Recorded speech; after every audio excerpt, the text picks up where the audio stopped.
আসসালামু আলাইকুম। আশা করছি আল্লাহর রহমতে আপনারা সবাই অনেক ভালো আছেন এবং সুস্থ আছেন। তো বন্ধুরা, আপনারা দেখতে পারতেছেন যে এখানে নতুন আরেকটি নিয়োগ বিজ্ঞপ্তি প্রকাশ করা হয়েছে। তো এটা হচ্ছে পানি সম্পদ মন্ত্রণালয়, পানি সম্পদ বিভাগ। এখানে আপনারা সর্বনিম্ন এসএসসি পাস হলে আবেদন করতে পারবেন। তো এখানে ছেলে-মেয়ে উভয় প্রার্থী আবেদন করতে পারবেন। তো এখানে আপনারা মোট ৫ টি ক্যাটেগরিতে আবেদন করতে পারবেন। তো কোন ক্যাটেগরিতে কতগুলা লোক নেওয়া হবে, কোন, কোন জেলা থেকে আবেদন করতে পারবেন, তো সবকিছু আজকের এই ভিডিওতে থাকবে এবং ভিডিও শেষে বলে দিব যে আপনি এখানে আবেদন করতে কি, কি ধরনের কাগজপত্র লাগবে এবং আবেদনের সময়সীমা কত, আবেদনের শেষ তারিখ কবে এবং আবেদন করতে কত টাকা খরচ পড়বে। তো সবাই ভিডিওটি প্রথম থেকে শেষ পর্যন্ত দেখতে থাকবেন। আশা করি সবকিছুই বুঝতে পারবেন। তো ভিডিওটি শুরু করার আগে আপনাদের কাছে ছোট্ট একটি অনুরোধ, আমার YouTube channel unlimited job info BD চ্যানেলটি অবশ্যই আপনারা সাবস্ক্রাইব করে রাখবেন। তো চলুন আজকের ভিডিওটি শুরু করা যাক।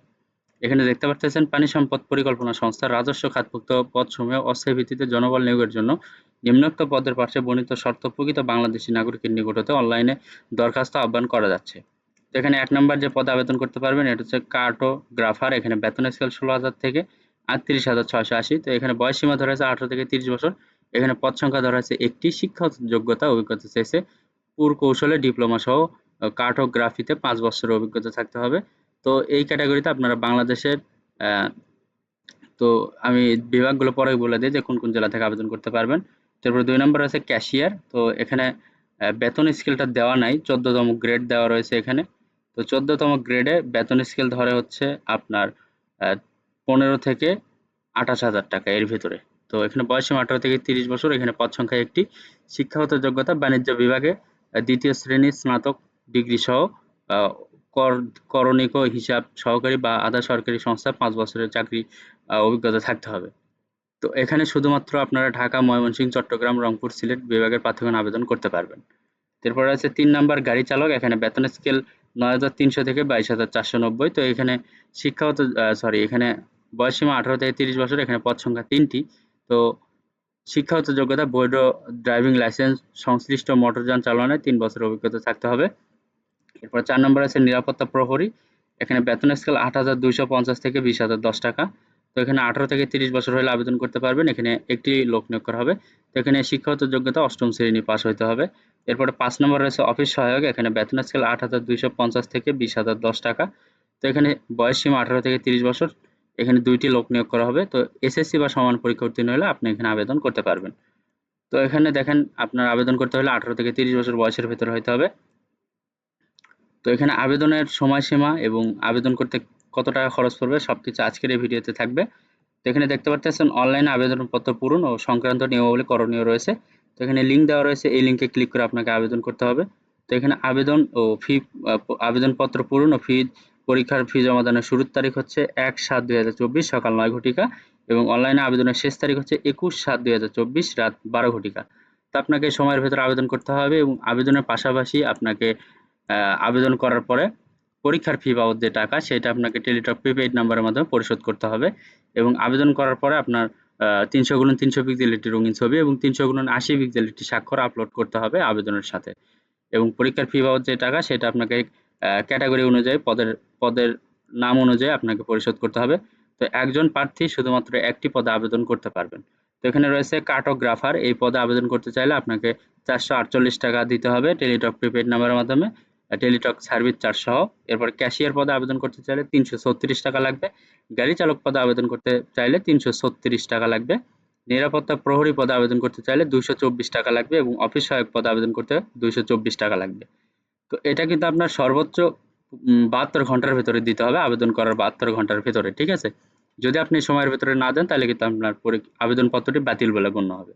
তো আপনি কিভাবে পরীক্ষার ফি জমা দিবেন? তো এখানে দেখতে পারতেছেন যে তারা এক্সাম্পল হিসেবে এসএমএস করার অপশন লিখে দিছে। তো আপনি এইভাবে আপনার টেলিটক প্রিপেইড নাম্বারের মাধ্যমে, আপনার হোক বা অন্য কারো হোক, তো এইভাবে আপনি টেলিটক প্রিপেইড নাম্বারের মাধ্যমে এসএমএস করবেন। এসএমএস করলে আপনার এই ক্যাটাগরি অনুযায়ী ফিটা কেটে নিবে। তো এরপরে কি করবেন? এরপরে আবার এসএমএস করবেন এইভাবে। এসএমএস করলে তারা আপনাকে একটি ইউজার আইডি পাসওয়ার্ড দিয়ে দিবে। ইউজার আইডি পাসওয়ার্ড নিয়ে আপনি এই লিঙ্কে ক্লিক করে লগইন করবেন। লগইন করার পরে আপনি ওখানে দেখতে পারবেন যে আপনার রোল নাম্বার, আপনার পদের নাম, ছবি, পরীক্ষার তারিখ, সময় ও স্থান, কেন্দ্রের নাম ইত্যাদি তথ্য সম্বলিত প্রবেশপত্র থাকবে। অবশ্যই সেটি ডাউনলোড পূর্বক রঙিন প্রিন্ট করে বের করে নিতে হবে। এটা আপনার লিখিত পরীক্ষার সময় অংশগ্রহণের সময় প্রদর্শন করতে হবে এবং লিখিত পরীক্ষায় উত্তীর্ণ হলে মৌখিক পরীক্ষার সময় অবশ্যই প্রদর্শন করতে হবে।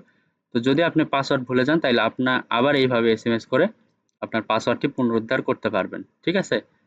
তো বন্ধুরা সবকিছু এগুলো ঠিকঠাক মতো করবেন যাতে কোনো কিছু ভুল না হয়। তো আরেকটা কথা, এখানে দেখতে পারতেছেন যে একেকটা ক্যাটাগরিতে একেক বিভাগের প্রার্থী আবেদন করতে পারবেন। তো এখানে যে কার্টোগ্রাফার রয়েছে, যে সকল বিভাগের প্রার্থীগণ আবেদন করতে পারবেন এই কার্টোগ্রাফার পদে।